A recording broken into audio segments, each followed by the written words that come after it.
कौन है ये सौभाग्यशाली जिनके लिए आप रोदन कर रहे हैं? ये महान पुरुष कहाँ रहते हैं? आपके सानिध्य में जो हैं हम लोग सभी को तो जानते हैं, लेकिन ये श्रीनिवास नामक जो ऐसे सौभाग्यशाली जो आपके प्रिय पात्र, ये कहाँ विराजमान है? अगर आप कहेंगे तो उनके चरण सानिध्य में जा करके उनके दर्शन करने का प्रयत्न करेंगे। तो महाप्रभु कहते हैं ये अभी जन्म नहीं लिए हैं, लेकिन जन्म लेंगे। ये हमारे ही प्रेम के स्वरूप धारण करके जगत मंगल के लिए, जगत कल्याण के लिए ये मंगलमय प्रचार करेंगे। तो हम तो रहेंगे नहीं, इसलिए रोदन कर रहे हैं। ऐसे भक्त संग से हम वंचित रह जाएंगे। तभी से सब जानते हैं जो श्रीनिवास आचार्य नामे कोई जन्म लेंगे।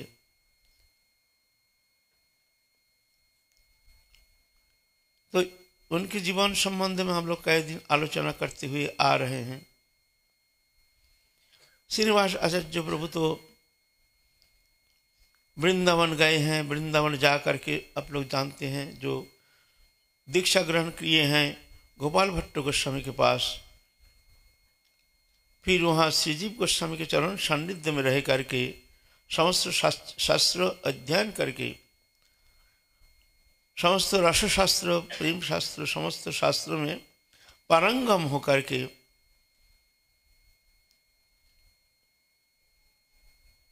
सबके लिए, सबके बड़े कृपा भजन हो गए हैं। श्रीजीव गोस्वामी पाद प्रसन्न होकर के उनको आचार्य टाइटल प्रदान किए हैं। आचार्य श्रीनिवास आचार्य, पहले आचार्य नहीं थे। ऐसे तो चक्रवर्ती, टाइटल चक्रवर्ती ब्राह्मण, कुलीन ब्राह्मण, लेकिन श्रीनिवास प्रभु के आचार्य रूप में उनको संबोधन किए। आचार्य रूप में, आचार्य पद में अभिषिक्त किया है जीव गोस्वामी पाद। और सब जितना हमारे आचार्य उस समय थे, जैसे गोपाल भट्ट गोस्वामी, रघुनाथ दास गोस्वामी, लोकनाथ गोस्वामी, भूगर्भ गोस्वामी, राघव पंडित आदि सब अनुमोदन किए हैं। नरोत्तम ठाकुर को भी इस तरह से ठाकुर महाशय उपाधि प्रदान किए हैं।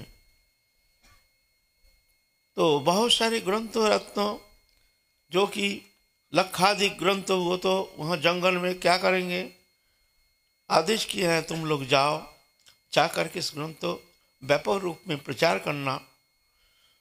जो कि रसशास्त्र, साधन शास्त्र आदि जो भी वैष्णव के लिए जो भी अनुप्रवेश है नहीं, ऐसे जो धर्म ग्रंथों जो प्रणयन किए हैं, इसके प्रचार के लिए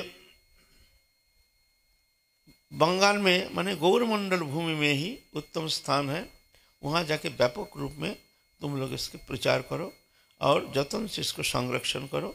ये अनमोल रत्न है, ये अति दुर्लभ है, क्योंकि दिव्य लोक के संदेश वाहक ये जो आचार्य हैं, ये तो मनोकल्पित तो कोई रचना नहीं है। इन लोग जो ग्रंथ रचना किए हैं, जैसे भक्ति रसामृत सिंधु रचना किए हैं, जैसे रूप गोस्वामी पाद,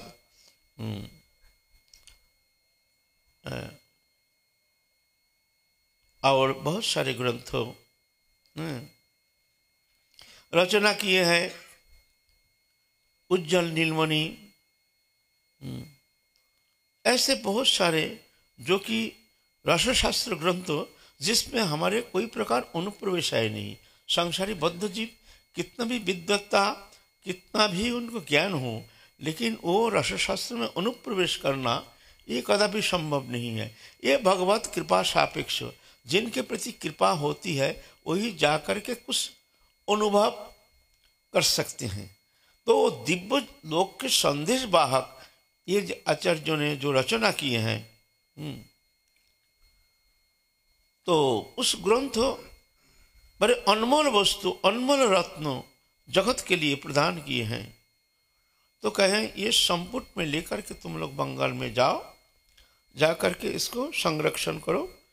और श्रीनिवास आचार्य प्रभु को आदेश किए हैं तुम व्यापक रूप से अपने प्रेम धर्म प्रचार करो जगत के लिए। नरोत्तम ठाकुर को भी ऐसे आदेश करके गुरुदेव ने भेज दिए हैं, जाओ वैष्णव धर्म ये प्रचार करो, भक्ति धर्म भगवत धर्म को व्यापक रूप में प्रचार करो जगत में। तो वो तो उन लोगों को संपुट लेकर के बड़े एक गाड़ी करके 2 बैल से लगा करके खींच करके लेके आए हैं बंगाल तक। साथ में आए हैं कुछ ब्रजवासी अस्त्रधारी, जो जिससे कोई लूटपाट ना हो जाए, क्योंकि उस समय तो ऐसा बड़ा कठिन था रास्ता घाट, उस समय इतना सहज नहीं था चलना, ना जाने क्या अनर्थ हो जाए, इसलिए 10 जन ब्रजवासी जो अस्त्र शस्त्र ले करके उनके साथ चले हैं। आए हैं वन विष्णुपुर नामक स्थान, वहाँ आकर के वहाँ के राजा बड़ा दुष्ट था, नाम था बीड़हम्बीर। ये तो हम लोग आलोचना किए हैं, अभी व्यापक रूप से नहीं कहेंगे, थोड़ा सा पूर्वाभास दे रहे हैं, क्योंकि जो नए आए हैं थोड़ा सा पूर्वाभास दे रहे हैं। खबर मिला बीरहम्बीर को, जो ऐसे कुछ धन रत्न लेकर के एक संपुट में करके उनके साथ 10 जन है संरक्षक और 3 जन साधु हैं उनके साथ, ऐसे कुछ संपत्ति कुछ धन लेकर के जा रहे हैं। खबर आया, उनके पास था एक ज्योतिष गुणिन, वो सब बता देती थी। वो गुणिन बता दिया देख करके, विचार करके, जो उसमें अनमोल धन रत्न है। बीरहम्बीर अनमोल वस्तु है उनमें, लेकिन अनमोल वस्तु क्या है वो तो भीतर में तो देखे नहीं, हाँ है अनमोल वस्तु। बीरहम्बीर ने बड़े प्रसन्न हो गए रात के अंधकार में। वो था थोड़ा सा धर्म प्रवृत्ति भी थी उनमें, ऐसे नहीं जो दुष्ट था, कभी कभी दुर्जन के भीतर ही बहुत सारे सद्गुण दिखने में आता है, ऐसे दिखा जाता है बड़े बहुत भारी दुष्ट है, लेकिन उनके भीतर दया, उनके भीतर दान, उनके भीतर सरलता, ऐसे बहुत सारे गुण देखने में आता है ना। तो ऐसे ही हैं, दुष्ट था लेकिन धर्म में श्रद्धा थी, प्रतिदिन भागवत श्रवण करते थे। लेकिन वो काल बताया ना, जो संस्कार हर मनुष्य के भीतर 2 शक्ति हर समय क्रियाशील रहती है, एक है असुर शक्ति, एक है दैवी शक्ति। हमारे भीतर सब प्राणियों के भीतर 2 शक्ति हर समय क्रियाशील रहती है। अब जो शक्ति प्रबल होता है वो शक्ति उसमें प्रकाश दिखने में आता है, उस जीव के अंदर, मनुष्य के अंदर। माने दैवी शक्ति प्रबल है, उसमें दैवी गुण देखने में आता है, प्रबल देखने में आता है। ऐसा नहीं है जो सज्जन है उनके अंदर कुछ अवगुण नहीं है, ऐसे भी देखा गया है। अच्छे अच्छे सज्जन के भीतर भी ऐसे 2-4 अवगुण है सज्जन, लेकिन कुछ ऐसे अवगुण देखने में आया। अच्छा पंडित है, अच्छे विद्वान है, अच्छे हैं, लेकिन मदिरा पाई, ऐसा होता है ना। कुछ सज्जन ये है नहीं, कोई कह नहीं सकता है कि एकदम ये संपूर्ण निर्दोष, ऐसा मनुष्य जीवन होता नहीं है। शरीरधारी प्राणी मात्र ही समस्त दोष वर्जित होना संभव नहीं है। मोह तंद्रा भ्रम रुक्षरस परिश्रम असत्य क्रोध आकांक्षा आशंका विश्व विभ्रम उल्लन काम वैषम्य लोलुता मद मात्सर्य हिंसा क्षेत्र परापेक्षा, ये सब दोष, ये सब दोष है। और गुण यह असुर शक्ति संपन्नों से ये पैदा होता है, ये सब दोष। और गुण दैवी शक्ति से गुण पैदा होता है। मोह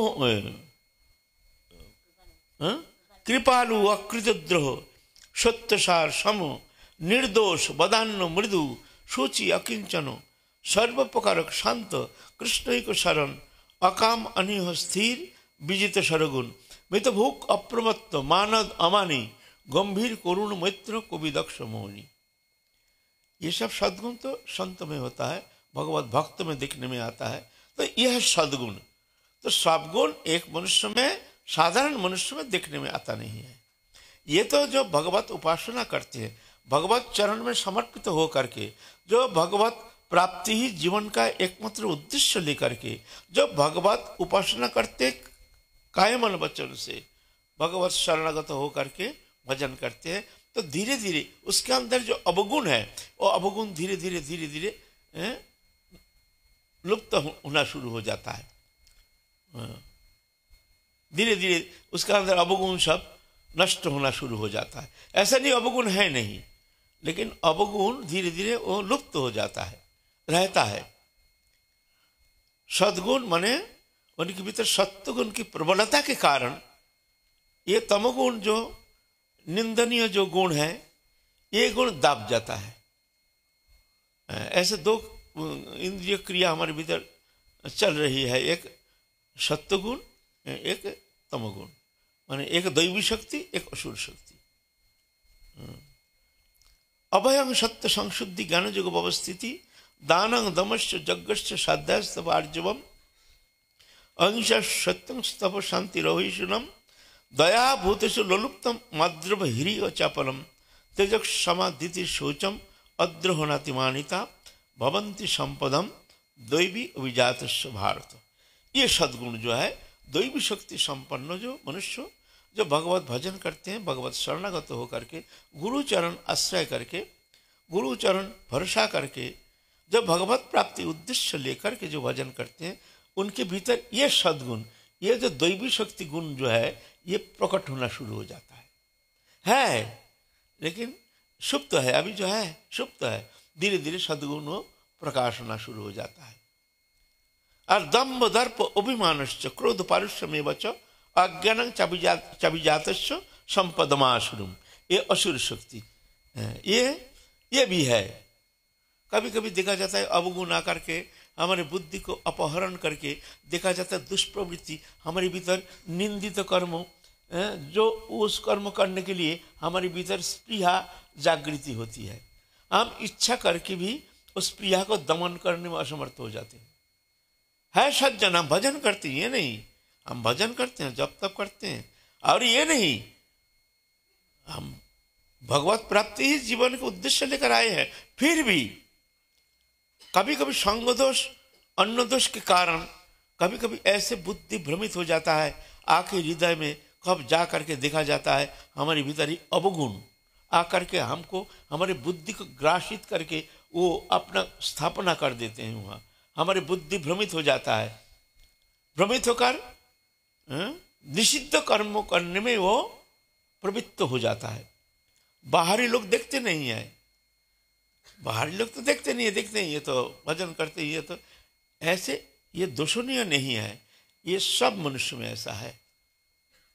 सब मनुष्य में जितना भजन करते करते करते जब अच्छे अनुभूति, अच्छे स्थिति में पहुंच जाते हैं, तो जाकर के अवगुण वो दबाने में समर्थ हो जाता है। वो आता है मन में, कभी कभी भावना आती है, कभी कभी स्पृहा जागृति होती है, दुष्ट बुद्धि, कभी कभी भोग स्पृहा उसके बुद्धि को विपर्जय करके, कभी कभी उसका बुद्धि को अपहरण करने में समर्थ हो जाता है। कभी कभी फिसल भी जाता है, पांव फिसल जाता है, गिर भी जाता है कभी कभी, लेकिन भगवत शरणागति के कारण, भगवत उपासना के कारण उसको रोक नहीं पाता है, फिर संभाल करके फिर चलना शुरू कर देता है। इस तरह से साधु का कभी कभी उत्थान, कभी कभी पतन, कभी उठता है, कभी गिरता है। ऐसे जैसे हिमालय में हम जब चलते हैं तो कभी चढ़ते हैं तो देखा जाता है चढ़ते चढ़ते फिर उतरा हुआ गया, जैसे नीचे जा रहे हैं, नीचे गिरते जा रहे हैं, फिर नीचे गिरते गिरते एक स्टेज में जाकर के फिर चढ़ाई शुरू हो जाता है, चढ़ते चढ़ते फिर उतराव शुरू हो जाता है। ऐसे जब नीचे गिरता है, नीचे उतराव जब आता है, तब अगर हम कहें जो हम तो हिमालय जा रहे हैं, चढ़ेंगे हिमालय में, हम तो नीचे आ रहे हैं, नीचे जा रहे हैं, बोले नीचे जाना नहीं है, ये चलने का रास्ता ही ऐसा है। तुम जितना स्टेपिंग नीचे चलोगे उतनी उससे ज्यादा स्टेपिंग तुमको आगे चलना पड़ेगा, ये जान लेना। कहाँ तक गिरोगे? नीचे जाते जाते एक स्टेज में जाकर के वो समाप्त हो जाता है, फिर चढ़ाई शुरू हो जाएगा, उससे डबल चढ़ाई तुम्हारे सामने आ जाएगा, डबल चढ़ाई उससे। ऐसा है ना? तो ये चलने का रास्ता है, ये निंदनीय नहीं है।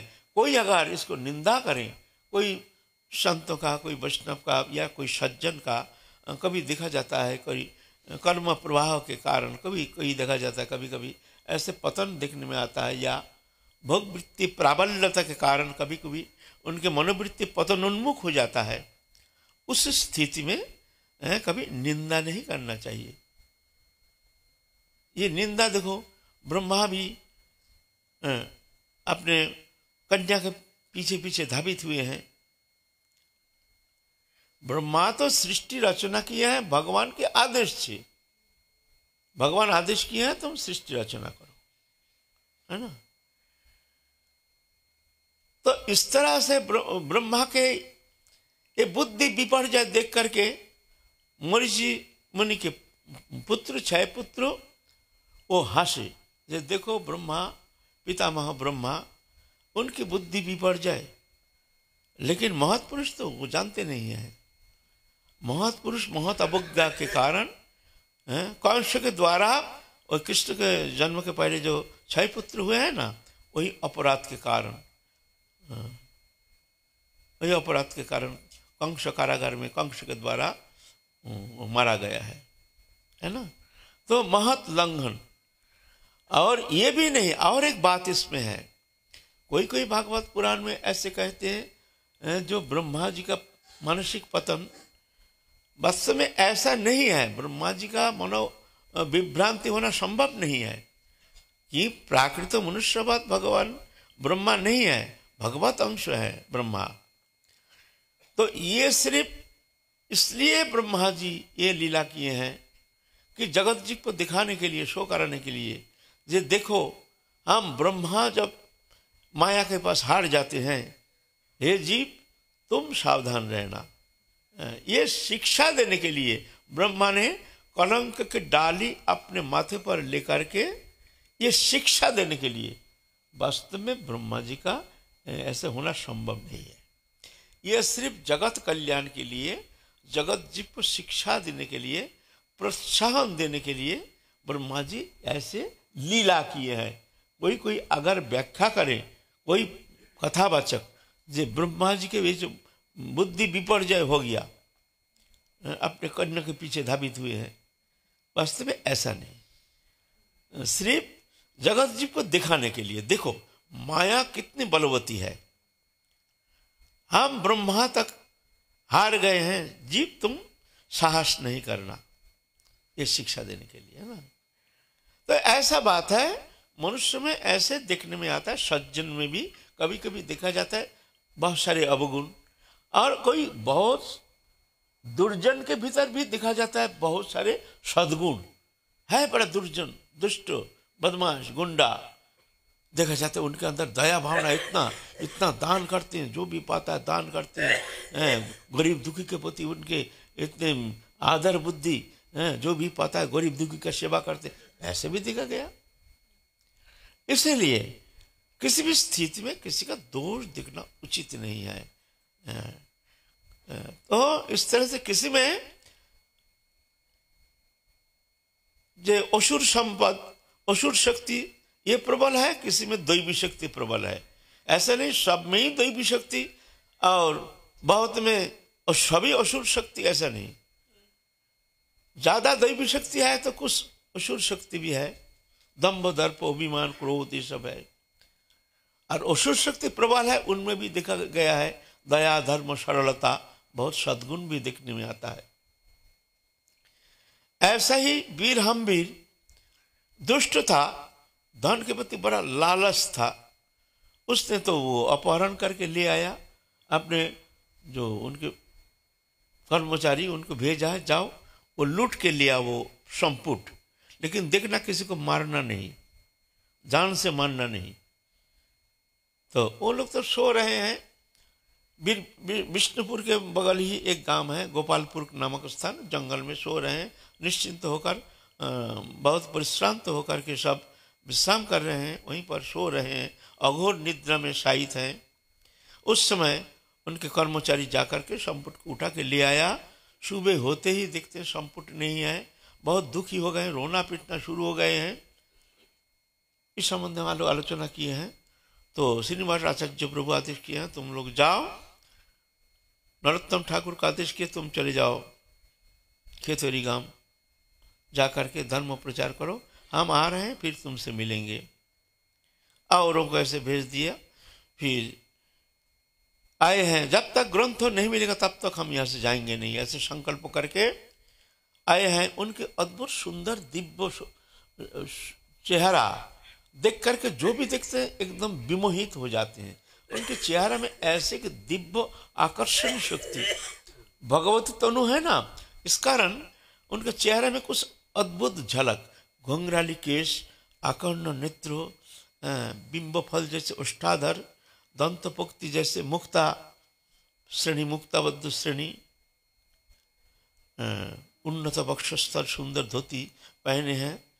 देख करके ग्रामवासी बहुत आकर्षित हो गए हैं उनके ऊपर।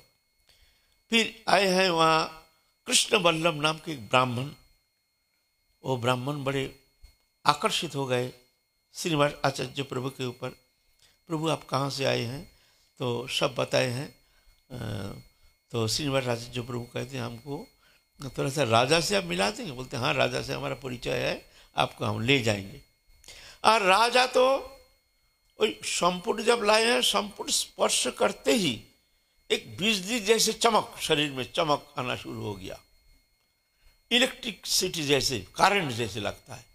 और साथ साथ मालूम हो रहा हमने बहुत भारी अपराध किया, बहुत अन्याय किया है। फिर जाके संपुट खोल करके देखते उसके भीतर सब ग्रंथ है। ग्रंथ स्पर्श करते ही उनकी रोदन शुरू हो गया, रोना शुरू कर दिए हैं। हाय रे, हमने ये क्या किया। उनकी बुद्धि संपूर्ण बदल गया ग्रंथ स्पर्श करते ही। ऐसे दिव्य ग्रंथ है और ग्रंथ में ऐसे शक्ति समन्वित तो महापुरुष के जो उद्गार है वो रचना किए हैं, उसमें शक्ति नहीं था वो ग्रंथ में। वो स्पर्श करते ही उनके भीतर सारे परिवर्तन आ गया। हमने भूल किया, अब ऐसा कर्म नहीं करेंगे, अब छोड़ देंगे, लूटमार सब छोड़ देंगे, हम बहुत भूल किया। जिसने ग्रंथ रचना किए हैं अगर वो मिल जाएं तो हम उनके चरण सान्निध्य में जा करके उनसे क्षमा याचना करके उनसे दीक्षा लेकर के हम उनके चेला बन जाएंगे। चेला बनने से फिर गुरु तो चेला का अपराध क्षमा कर देते हैं। इस तरह से हमारे पाप का प्रायश्चित्त करेंगे, जीवन भर के लिए हम कभी अन्याय कर्म नहीं करेंगे। इतना में श्रीनिवास आचार्य प्रभु आए हैं। उसमें भागवत कथा हो रही थी। श्रीनिवास आचार्य प्रभु को देख करके वीर हम वीर एकदम पुलकित अंग होकर के भाग के आए हैं, आकर के चरण में पड़ गए। प्रभु आप कहाँ से आए हैं? तो बताते हम वृंदावन से आए हैं। समझ गए यही वही व्यक्ति होंगे जो हम जो ग्रंथ चुराए हैं उसका मालिक यही होंगे। तो कैसे आए हैं? तो बताते हैं हम ऐसे ऐसे आए हैं। फिर जाके उनके चरण में पड़ करके तो खूब रोदन करना शुरू किया है। प्रभु आप हमको क्षमा कर दीजिए, हमारे पापी दुरात्मा को आप ही शोधन कर सकते हैं। आपकी कृपा बिना कोई साधन के द्वारा ये पापी दुष्ट मन कभी शोधित होना संभव नहीं है। प्रभु आप कृपा करके हमको शोधन करके ये पापी को उद्धार कर लीजिए, हम ऐसे कर्म कभी नहीं करेंगे। तो महत्पुरुष तो क्षमाशील होते हैं। महत्पुरुष के भीतर सबसे बड़ी गुण क्षमाशील, क्षमा करना, क्षमा गुण सबसे प्रबल है। ऐसा कोई संसार में पाप नहीं है, दुरात्मा नहीं है जो महत्पुरुष क्षमा नहीं कर सकते हैं। इतनी क्षमाशील, क्षमा कर दिए हैं। फिर कहते हैं हम यहाँ एक दिन भागवत कथा परिवेशन करेंगे। ठीक है, श्रीनिवास आचार्य प्रभु भागवत कथा प्रवचन करेंगे और ग्रामवासी सब जितना है मन विष्णुपुर के सब आए हैं, प्रभु कथा कहेंगे और उनको देखते ही सब आकर्षित होकर के बहुत सारे जन समागम, जन समावेश हो गया है। और ऐसे कथा, जो कथा श्रवण मात्र ही जैसे हृदय ग्रंथि खुल गया, सब रोदन कर रहे हैं, रो रहे हैं। कथा श्रवण मात्र, कथा में इतनी शक्ति, कथा में इतनी भक्ति, कथा में इतने रस, सबके द्वारा कथा तो सभी करते हैं, लेकिन जो प्रेमी भक्त के मुकुट गिरने जो कथा अमृत हो, ये कथा श्रवण करने से वो कथा में शक्ति होती है, वो कथा में दम है। कथा सुनने से ही होगा नहीं। अनुभवी जो प्रेमी भक्त हैं, उनके मुख से जो कथा, और कथा श्रवण मात्र ही वो शक्ति समन्वित कथा जाकर के उनके भीतर में परिवर्तन लाने में संभव। बहुत सारे दुर्जन भी महत् पुरुष के संग से उनकी कथा श्रवण करके उनके भीतर बहुत सारे परिवर्तन आ गया, ऐसा दिखने में आया है। शतं प्रसंगात्मा वीर्य संविदो भवंति रितकर्ण रसायन कथा, वीर्य संविदो भवंती, ये कथा रस ऐसे होती है। तज्जुषणत आशु अपवर्ग वर्तमनी श्रद्धा रतिर भक्तिर अनुक्रमिष्यति। फिर उस कथा श्रवण करने से श्रद्धा भक्ति रति ये बढ़ता जाता है। इसीलिए सत्संग शतांग प्रसंग, सज्जन से मुख से जो हरि भजन करते हैं, जो भगवत चरण में समर्पित हैं, ऐसे जो भक्त हैं, जो भगवत प्राप्ति ही जीवन का उद्देश्य है, जो कोई लालसा लेकर के कथा प्रवचन नहीं करते हैं, ऐसे निराग वक्ता के मुख से हरि कथा श्रवण करने से वो कथा में शक्ति होती है, वो कथा जाकर के उसके भीतर परिवर्तन लाने में समर्थ है।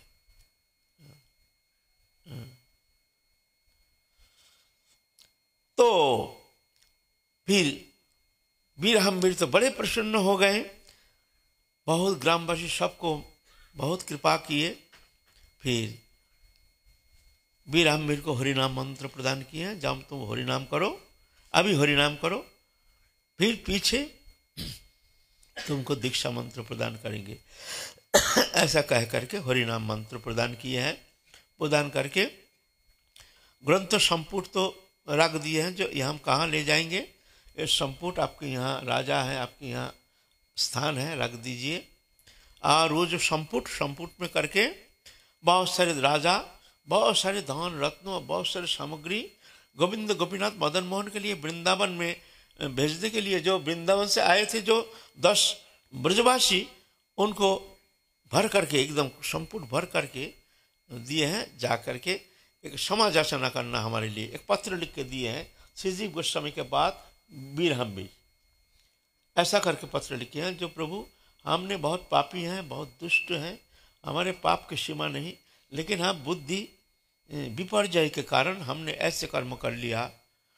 आप लोग उनके चरण में हम क्षमा प्रार्थी, आप लोग हमको क्षमा कीजिए, हम जीवन में कभी ऐसे भूल नहीं करेंगे। अब हम हरि भजन करेंगे। हम प्रभु श्रीनिवास आचार्य प्रभु के नाम लेकर के हम उनके शिष्यत्व ग्रहण किए हैं। अब हमसे ऐसा भूल होगा नहीं। आप लोग ब्रजवासी जो भी हैं सब हमको क्षमा कर दीजिए। आप लोग उनके चरण राज ही एक पत्र हमारे जीवन का आधार है। ऐसे करके एक पत्र लिख करके दे दिया उनके साथ। और श्रीनिवास आचार्य प्रभु भी एक पत्र लिख करके उनको दिए। उन लोग आए हैं वृंदावन में, और वो पत्र देख करके, वो भी महत् पुरुष हैं, सब हैं, भगवान के पार्षद हैं, दयाशील हैं। फिर बड़े प्रसन्नता के साथ वीर को नाम परिवर्तन कर दिए हैं। आज से तुम्हारा नाम है चैतन्य दास।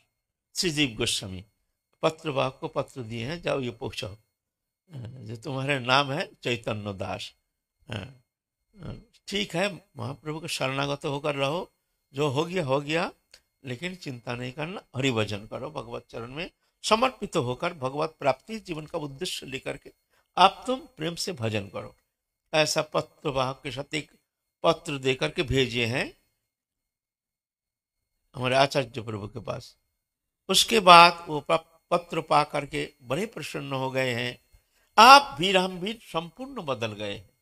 एकदम संपूर्ण बदल गए हैं। एक दुष्ट एक महान आत्मा बन गए हैं। हरिकथा श्रवण करते करते अश्रुकंप पुलक श्वेत वैवर्ण ये सब अष्ट सात्विक विकार देखने में आता है। तो आप देखते हैं अरे ये दुष्ट राजा, आप देखो कैसे परिवर्तन आ गया है। वास्तव में कोई मनुष्य दुष्ट या सज्जन ये तो उपाधि है, आत्मा तो सर्वथा निर्दोष है ना। जब ये महापुरुष की कृपा प्राप्त करने में समर्थ हो जाते हैं, जब महत् सान्निध्य प्राप्त हो जाते हैं, तो महापुरुष की कृपा अमोघ होता है, जो किसी भी अवस्था में नष्ट नहीं होता है। तो ऐसे परिवर्तन होना संभव है। फिर वहां पर रहे, बहुत दिन रहे, मान लो 1-2 महीना तक रहे। वहां रह करके फिर उधर पत्र आया है, जो जाजीग्राम से पत्र आया है, जो आप जल्दी आ जाइए, सब लोग आपके इंतजार कर रहे हैं। फिर बीरहमवीर से विदाई लेकर महाप्रभु आचार्य प्रभु जाएंगे अब जाजीग्राम। बीरहमवीर बहुत रोना शुरू किए हैं, प्रभु आप हमको छोड़ के जाएंगे, हम कैसे जिएंगे। तो महाप्रभु श्रीनिवास आचार्य प्रभु कहते हैं जो चिंता मत करो, हम फिर आएंगे, तुम्हारे यहाँ आएंगे, हम वचन देते हैं आएंगे, तुम भी आ जाना कभी समय करके। इस तरह से विदाई लेकर आए जाजीग्राम। जाजीग्राम में आकर के एक विद्यालय खुले हैं।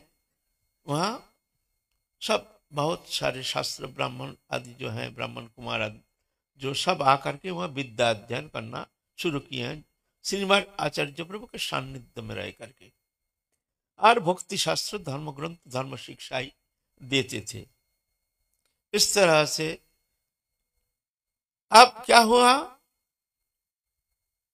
श्रीखंड से खबर आया कि नरहरि सरकार ठाकुर चले गए, शरीर छोड़ के चले गए नित्य धाम। और इधर काटवा में जो दास गदाधर महाप्रभु के वो भी पार्षद हैं, वो भी चले गए। तो इतने व्यथित हो गए, व्यथित हो करके अब सोचते हैं ये जीवन धारण करना बहुत कष्टदायक है, आप कैसे जिएंगे, सब चले जाएंगे, फिर हम किसको लेकर रहेंगे, किसका सानिध्य में रहेंगे। है? मन बहुत इतना खिन्न हो गया। अब सोचे हैं जो हम वृंदावन में ही जाएंगे, वहीं जाके रहेंगे। इतना में वहां रहते हैं गोपाल चक्रवर्ती, उनकी एक अद्भुत सुलक्षणा कन्या है। वो विवाह देने के लिए, अब पात्रस्थ करने के लिए चिंता कर रहे हैं। तो सब कहते हैं जो श्रीनिवास आचार्य जो है ये उत्तम पात्र है, इनके लिए ही आप अपने कन्या को संप्रदान कर दीजिए। श्रीनिवास आचार्य प्रभु से स्वप्नादेश किए हैं, नरहरि सरकार ठाकुर जो तुम शादी करो, गृहस्थाश्रम रचना करो।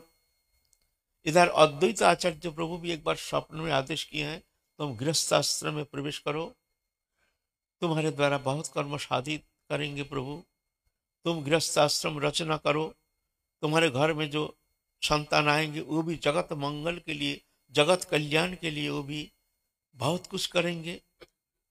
तो ये आदेश मान करके श्रीनिवास आचार्य प्रभु विवाह कार्य के लिए वो सम्मति प्रदान किए हैं। क्या नाम है श्रीनिवास प्रभु के पत्नी का नाम? हाँ, द्रौपदी। द्रौपदी। श्रीनिवास आचार्य प्रभु शादी किए हैं, वो गोपाल चक्रवर्ती जो उनका कन्या के नाम था द्रौपदी। सर्व सुलक्षणा, समस्त सद्गुण से भूषिता, अनिंद सुंदरी, अति दिव्या, ऐसे सुंदर कन्या बड़े प्रसन्नता के साथ विवाह कार्य संपन्न किए हैं, धूमधाम से विवाह कार्य रचना किए हैं।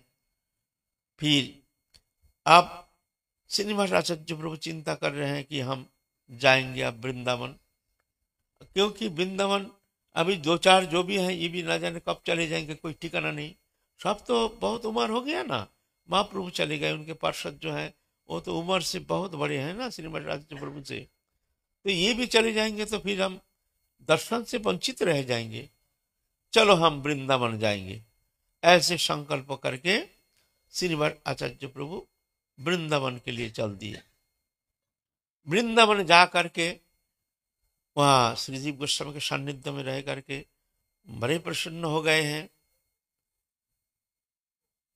फिर गोपाल भट्ट गोस्वामी भी बड़े आनंदित होकर के उनको बहुत आशीर्वाद किए हैं। इतना में श्यामानंद प्रभु वो भी पहुंच गए हैं वृंदावन में। श्यामानंद प्रभु के पा करके और भी प्रसन्न हो गए। जो मन की जो इतना दुख ग्लानि, मन में जो अंतर्दाह था, जो ऐसे महत्पुरुष महाप्रभु के पार्षदों के अंतर ध्यान से जो मन में जो कष्ट था, वो कष्ट बहुत बहुलांश से वो दूरीभूत हो गया है। श्यामानंद प्रभु के सान्निध्य, जीव गोस्वामी के सान्निध्य, फिर तुम्हारा रघुनाथ गोस्वामी के, दास गोस्वामी के सान्निध्य पा करके इतना में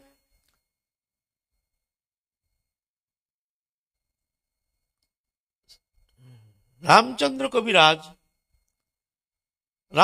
कविराज देखते हैं भाई गुरुदेव तो आ नहीं रहे हैं, उनके मन भी बहुत विचलित हो गए। तो सब कोई उनको प्रेरणा दिए हैं, तुम जाओ, जा करके वृंदावन में जाकर के उनको बुला के लाओ, नहीं तो वहां रम गए हैं वृंदावन में। जो भगवत भक्तों का कोई ठिकाना है, जहां रम गए तो रम गए।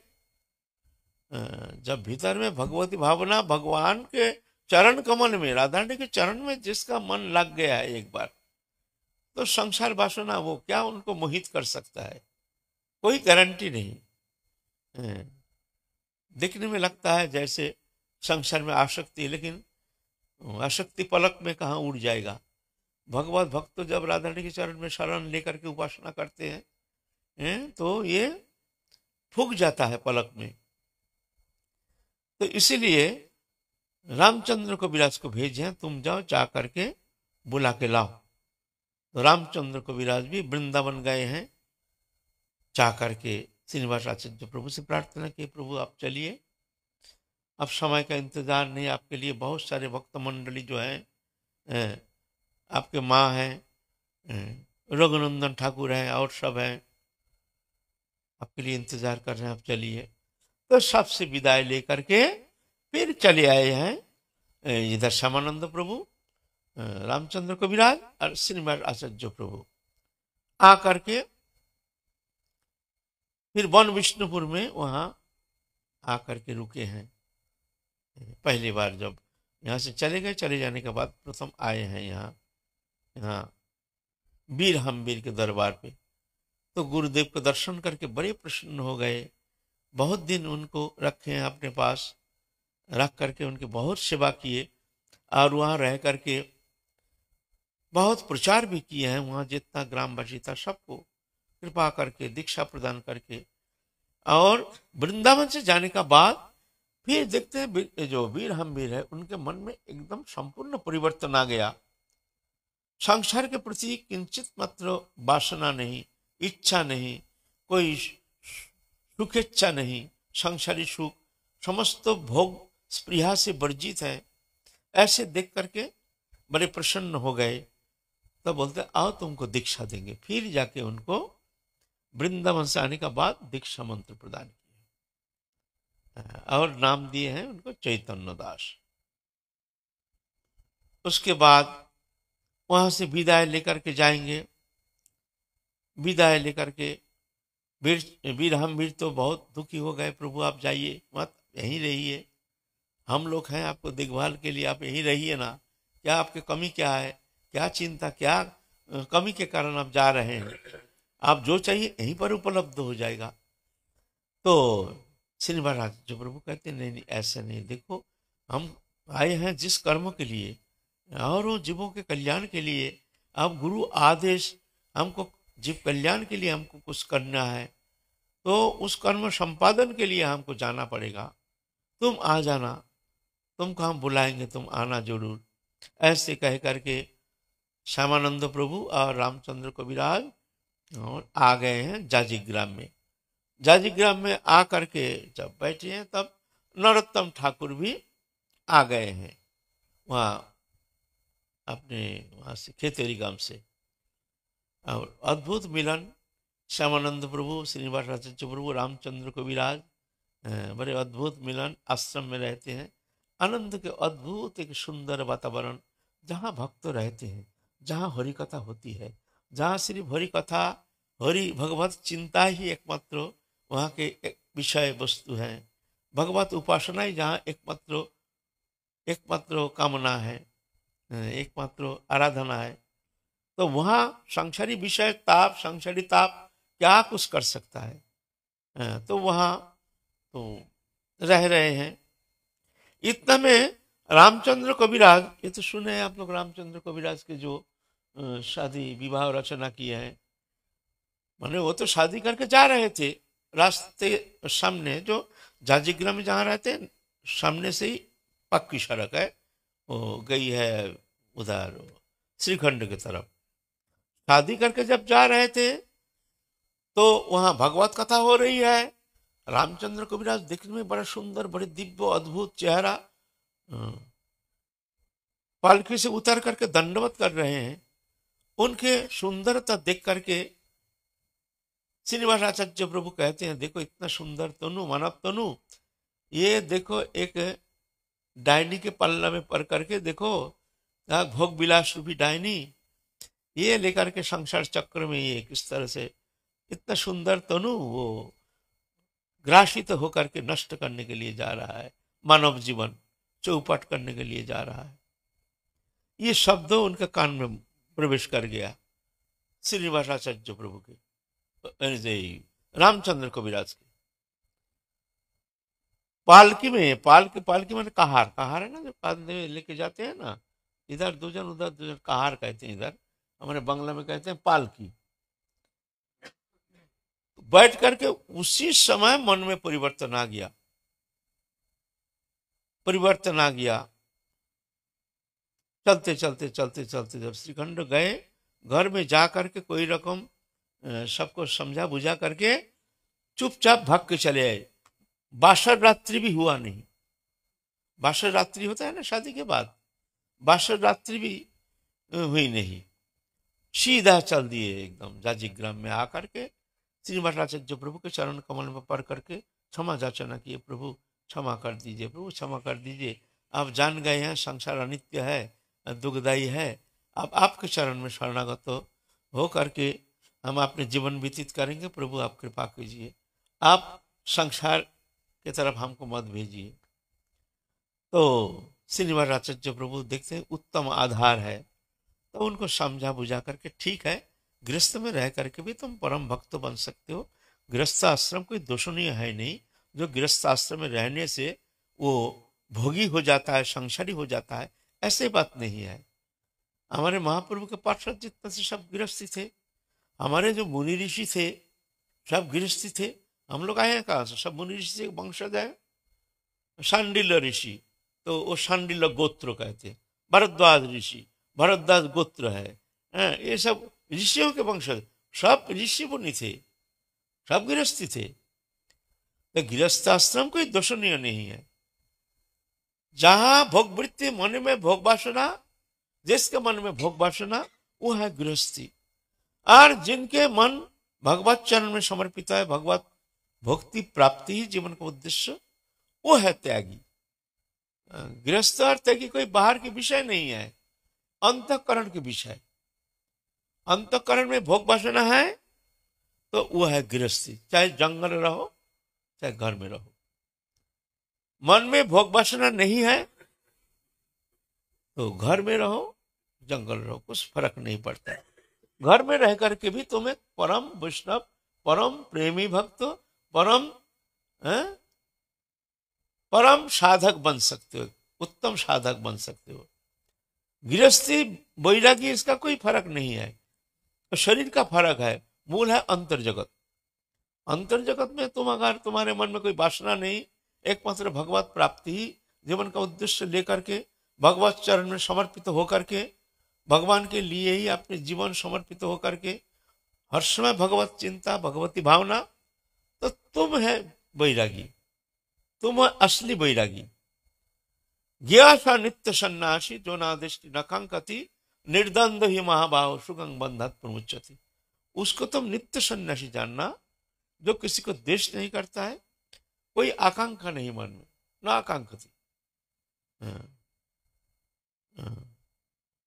जो ना दृष्टि नकांक्षति निर्द्वंद ही महाभाव, निर्द्वंद हर्ष विषाद मान अपमान शीत उष्ण सुख दुख लाभ हानि इसमें समचित्तता समभाव, ऐसे जो है वो है सन्यासी।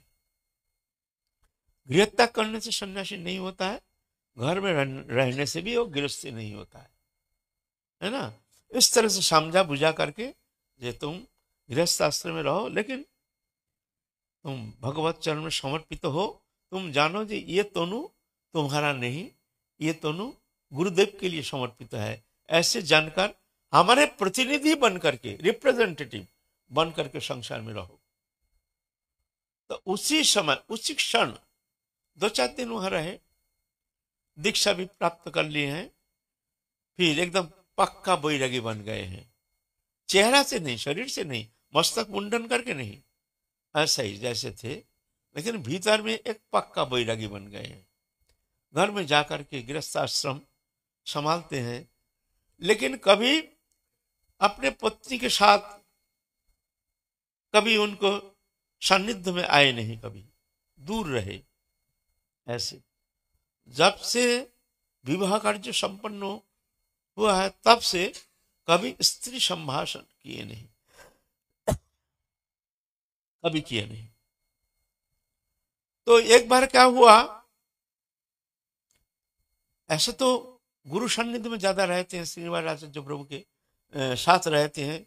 वहां जाजी ग्राम में नरोत्तम ठाकुर भी हैं। तो एक दिन श्रीनिवास आचार्य प्रभु कहते हैं, अच्छा ये रामचंद्र तुमने शादी किया है ना, शादी तो किया है, तो गृहस्थाश्रम धर्म तुम तो पालन करते हो, कहा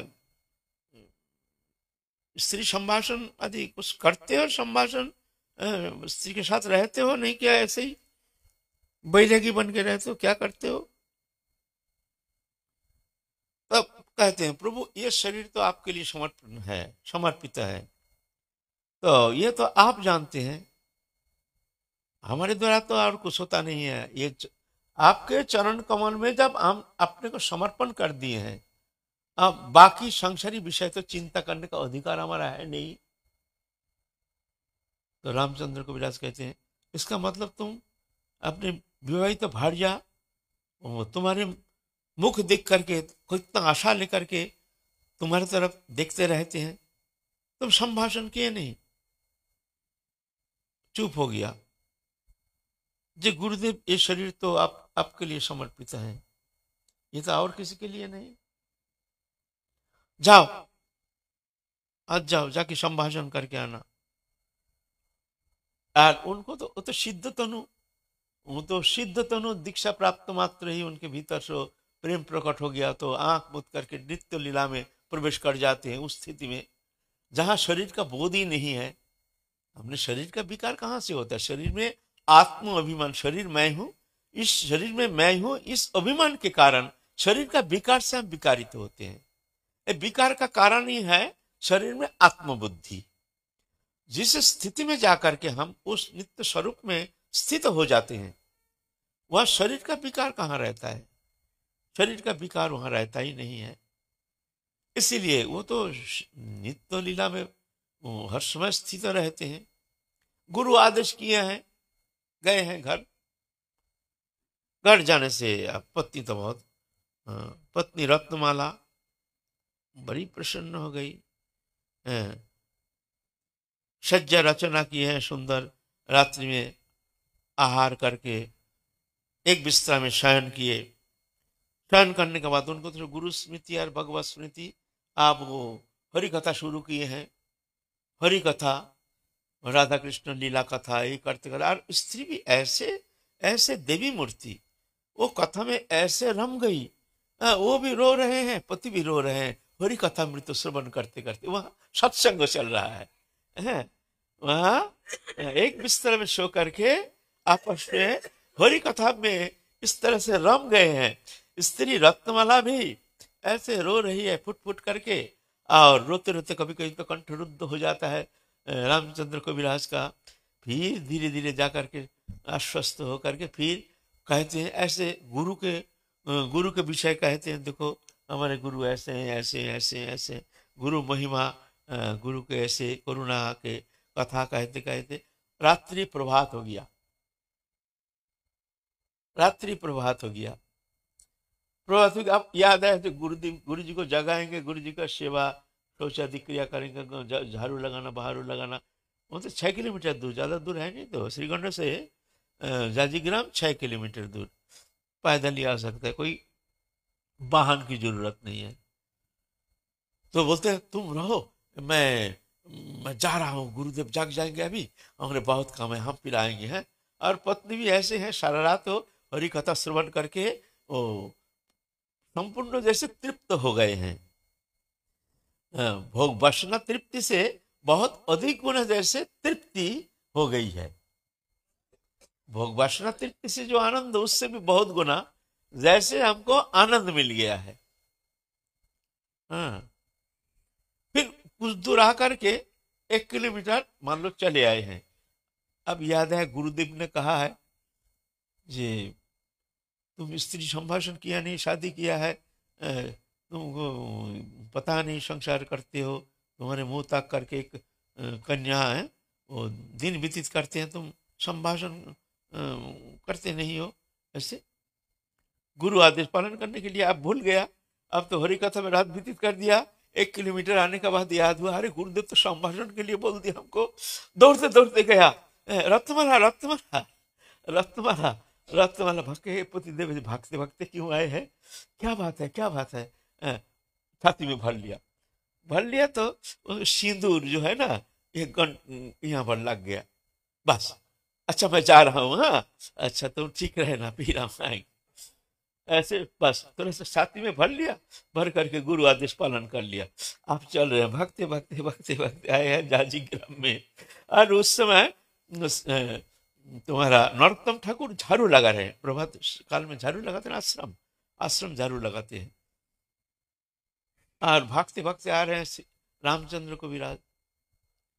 नरोत्तम ठाकुर देखते हैं, अरे तुम कहाँ से आ रहे हो इतना प्रभात काल, अभी भागते भागते। तो घर गए थे। गुरुदेव बोला जो गृहस्थ में रहे तो गृहस्थ धर्म गृहस्थ आचरण गृहस्थ चितो आचरण करना चाहिए, तो गुरुदेव का आदेश अनुसार हम गए थे। तो नरोत्तम ठाकुर देखते हैं यहाँ पर सिंदूर लगा हुआ है, ये सिंदूर कहाँ से लगा हुआ है, ये क्या बात है। ओ मन में उसका गलत भावना आ गया। तुम साधु हो, तुम गुरु सेवक हो, तुम गुरुचरण में समर्पित हो, तुमको शर्म नहीं आता है गुरुचरण में समर्पित हो करके तुम गृहस्थाश्रम चित तुमने इस तरह से बर्ताव करते हो स्त्री के साथ। झाड़ू लेकर के मारा पीठ के ऊपर, एकदम छपांग करके मारा। तुम ऐसे कपट गुरु से भी गुरु समर्पित तुम कहते हो, कलंक है तुम। पीठ पे इतना जम के झाड़ू मार दिया, और नारियल का शलाका है ना उसके तरह झाड़ू है, तो पीठ में एकदम लाल हो गया पीठ। तो दोपहर के समय तैलमर्दन करते हैं। नरोत्तम ठाकुर श्रीमद राजचंद्र प्रभु के तैलमर्दन कर रहे हैं। तैलमर्दन करने जब गए हैं, पीठ पे देखते हैं वो लाल हो गया, जैसे झाड़ू मारे हैं ना वो लाल दाग पीठ में आ गया, एकदम बिल्कुल खून जम गया है। छाप दिखने में एकदम साफ दिखने में आया है, ऐसे जैसे खून जम गया है। समझ गए जो गुरु समर्पित चित्त है ना शिष्य, ऐसे समर्पित शिष्य के सब गुरु बहन कर लेते हैं। कोई आदि व्याधि कुछ भी हो, गुरु उसको स्वीकार कर लेते हैं। समझ गए हैं हमने ये झाड़ू जो मारा है ये गुरु ने स्वीकार कर लिया है, और गुरु समर्पित चित्त है। हम ना जाने कैसे अपराध किए हैं, हम तो जानते नहीं क्या संभाषण किए क्या नहीं किए, हमको तो कुछ पता नहीं। फिर भी एक अनुमान करके हमने इस तरह से झाड़ू मार दिया। बहुत अन्याय किया, ये घमंड हमारा जे हम बहुत पवित्र हैं, हम बहुत निर्मल हैं, यह हमारे घमंड अहंकार है, इसलिए दोषी तो हम हैं। ठीक है, हमने जो पाप किया है आज ही ये पाप का प्रायश्चित्त करेंगे। जिस हाथ से हम झाड़ू मारे हैं ये हाथ को हम आज जला देंगे, अग्नि में हाथ देकर हाथ को जला देंगे। ऐसे गुरुगत प्राण, ऐसे को हमने झाड़ू मार दिया, ऐसे मन में संकल्प किए। फिर श्रीमदाचार्य प्रभु कहते हैं, এই দেশেতে বিচার নাই রে ভাই, দিনে মারে ঝাঁটার বাড়ি রাত্রে, এই দেশেতে বিচার নাই রে বাপ, দিনে मारे झटार बारी रात्रे पोराए हाथ। माने बोलते ऐसे स्वगत उक्ति करें श्रीमद प्रभु, बोले इस देश में कोई विचार नहीं है, इस देश में कोई विचार नहीं है। दिन में तो झाड़ू मारता है और रात में हाथ जलाता है। मैंने कहने का मतलब है तुम हाथ जलाओगे वो तो मेरा ही हाथ, झाड़ू मारा वो भी मेरा ही शरीर है ना। तुम लोग समर्पित हो, तुम्हारी स्वतंत्रता है नहीं। सुन करके फिर नरोत्तम ठाकुर चरण में पड़ गए, क्षमा याचना के, प्रभु बहुत गलती हो गया, बहुत गलती हो गया, आप मूर्ख हैं, अबोध हैं, आपके बालक हैं, आप क्षमा कर दीजिए, क्षमा कर दीजिए। फिर जा करके बड़े प्रसन्न हो गए। फिर प्रसाद पाते आओ रामचंद्र नरोत्तम आ जाओ, हम लोग एक थाली में प्रसाद पाएंगे। एक ही थाली में बैठ करके तीनों प्रसाद पा रहे हैं, चेला गुरु चेला एक साथ। अद्भुत प्रेम, अद्भुत प्रेम। ये चेला गुरु शिष्य का जो प्रेम, ये श्रीनिवास आचार्य प्रभु नरोत्तम ठाकुर और रामचंद्र कविराज की जो प्रेम लीला, बड़े अद्भुत दिव्य लीला। तो हम लोग आगे और आस्वादन करेंगे, फिर काल चलेंगे आगे। आज की कथा है विश्राम। जय जय श्री राधे श्याम, निताई गौर हरि बोल। बोलिए सतगुरुदेव भगवान की।